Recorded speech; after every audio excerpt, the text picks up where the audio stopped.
రాజస్థాన్లోని బార్మీర్లో ఉన్న కిరాడు ఆలయం ఇది. అందమైన శిల్పాలు, ఆకట్టుకునే నిర్మాణంతో ఉన్న ఈ ఆలయాన్ని రాజస్థాన్ యొక్క ఖజురహో అని కూడా అంటారు. Hello everyone, welcome to our channel. ఈరోజు రాజస్థాన్ బార్మీర్ డిస్ట్రిక్ట్ నుంచి 40 కిలోమీటర్ల దూరంలో ఉన్న కిరాడు టెంపుల్ని చూడటానికైతే మేము వెళ్తున్నాము. ఈ కిరాడు టెంపుల్ అనేది చాలా పురాతనమైన టెంపుల్ అండి. ఒకప్పుడు ఇక్కడ చాలా గుడులు ఉండేవి. అంటే వందల్లో ఉండేవంట. తరువాత ఫారెన్ ఇన్వైడర్స్ వచ్చి అప్పట్లో మొత్తం విగ్రహాలని, మూర్తీస్ని అన్నీ కూడాను కొట్టేయటం వల్ల ఇప్పుడు ప్రెజెంట్ అయితే ఓన్లీ 5 గుళ్ళు మాత్రమే ఉన్నాయి ఇక్కడ. అవి కూడా శివ టెంపుల్స్ అన్నమాట. కానీ ప్రెజెంట్ ఇందులో పూజలు అలా ఏం జరగట్లేదు. ఇది ఒక వరల్డ్ హెరిటేజ్ సైట్లా ఉందన్నమాట. చాలామంది ఫారినర్స్ పిల్లలు, స్కూల్ పిల్లలు వస్తుంటారు, చూసి వెళ్తుంటారు. కానీ నార్మల్గా పూజలు అలాంటివి ఏమీ జరగట్లేదు. లోపల మూర్తీస్ కూడా ఏమీ లేవండి. బయట మాత్రం చాలా అంటే అందంగా చెక్కిన ఆర్కిటెక్చర్ కానీ కార్వింగ్స్ కానీ చాలా బాగుంటాయి. ఈ కిరాడు ఆలయాన్ని క్రీస్తు శకం 11వ శతాబ్దంలో చాళుక్యరాజులు నిర్మించారంటండి.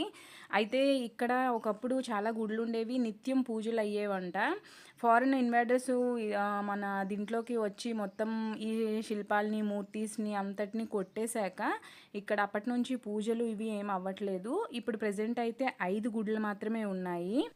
ఈ టెంపుల్ పైన ఉన్న స్టోన్ కార్వింగ్స్ కానీ, ఆర్కిటెక్చరు అంటే రకరకాల అంటే డాన్సర్స్, మ్యూజిషియన్స్ అలా చెక్కి ఉంటుందండి. ఈ టెంపుల్ యొక్క ఆర్కిటెక్చర్ వల్ల ఇది వరల్డ్ ఆర్కిటెక్చర్ హెరిటేజ్ సైట్లో అంటే ఉంది, ఒక ప్లేస్లో ఉందన్నమాట ఇప్పటికీ.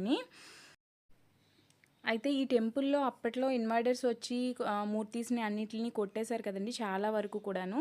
అవన్నీ కూడా కిందన పడి ఇప్పటికీ కూడాను అలానే ఉన్నాయన్నమాట. ఒక్కొక్క దగ్గర అలా మూర్తీస్ ఎక్కడ పడినవి అక్కడే, దాన్ని మళ్ళీ అంటే తీసి సెట్ చేయటం కానీ అలా అయితే ఏమీ చేయలేదు.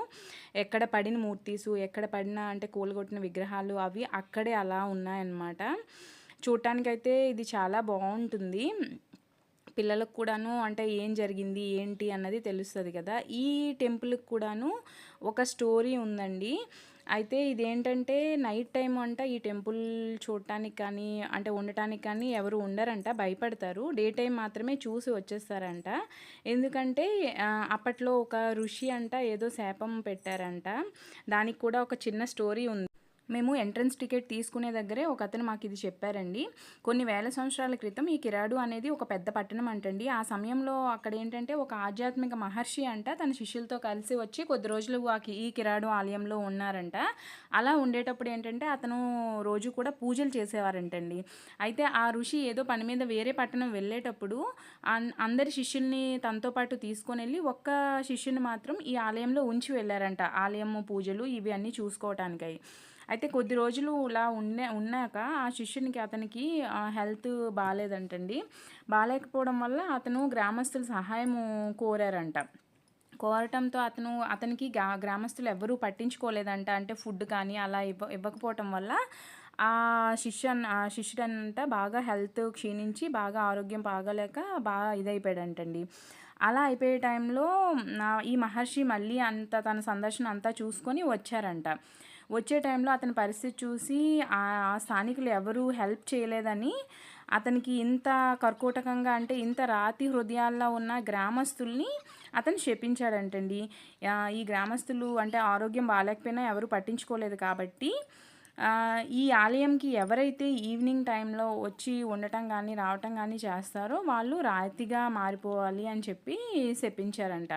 అది ఇప్పటికీ పరిశోధనలో ఏం తేలలేదు, ఎంతవరకు నిజమో అన్నది తెలీదు. కానీ అలా అయితే ఒక స్టోరీగా చెప్పుకుంటారండి. ఈ వీడియో మీకు నచ్చినట్లయితే లైక్ చేసి ఛానల్ని సబ్స్క్రైబ్ చేయండి. Thank you.